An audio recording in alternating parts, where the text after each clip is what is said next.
When you're looking for historic homes, revivals, condos, or houses, turn to Get Your Fix. Phoenix's one-stop shop for information on Phoenix real estate, events, and happenings. We know Phoenix. We know the market. We know the people and the neighborhoods who make up our incredible downtown community. We love Phoenix, and it shows. And now your host and agent, Ken Clark. Hi, and welcome to our new episode of Get Your Fix. We're your premier source for historic properties, urban living, and just loving Phoenix. I'm your host and realtor, Ken Clark.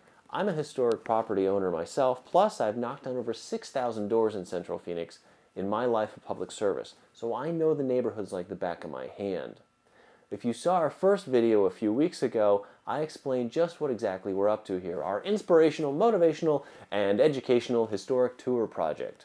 There are 35 historic neighborhoods in Phoenix. We're going to tell you a little bit about every one of them. Today's historic neighborhood, Fairview Place. Fairview has a very interesting history. The neighborhood sits directly to the east of the State Fairgrounds and the Veterans Coliseum. There were many years that this had a negative impact on the neighborhood, but the neighborhood actually benefited in the long run. The Coliseum was built in 1964 on the existing State Fairgrounds, and averaged about 20 years after each of the homes were built. It was the place to go in Phoenix to see basketball, ice hockey, concerts. The Phoenix Suns got their start here. Plus, the State Fairgrounds continued to grow over the years. By the time the Phoenix Suns moved out of the Coliseum in 1992, much of Central Phoenix was suffering from the effects of sprawl and city policies that favored outward migration. Fairview Place, being located right next to the fairgrounds, took a big hit.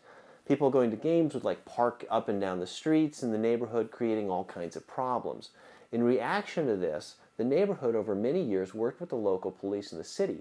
After decades of neglect, this neighborhood emerged as a leader in neighborhood activism.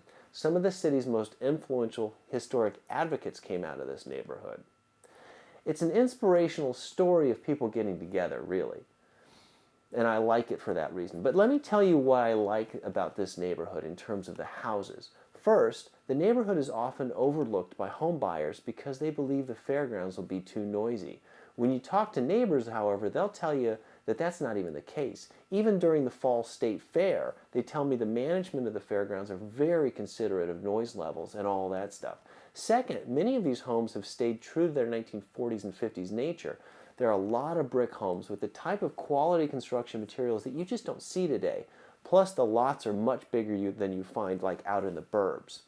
So, what does this mean for you if you're a buyer is that you can get access to very attractive historic homes that are in great condition with a neighborhood that's very cohesive. Fairview goes from McDowell up to Thomas, 15th Avenue to the fairgrounds. You're really close to downtown. In Canto Park, you can walk, ride your bike to all kinds of amenities. In short, this is a gem of a neighborhood because it's commonly overlooked by people and their agents who are not in the know. You have an opportunity to find a great home in this neighborhood. If you already live there and you're thinking about selling, I can tell this story that people will understand. If you want more information about particular homes in this neighborhood, have a look at www.getyourphx.com or call me at 602-456-9388. And next time we're going to take a tour of the Brentwood neighborhood. See ya.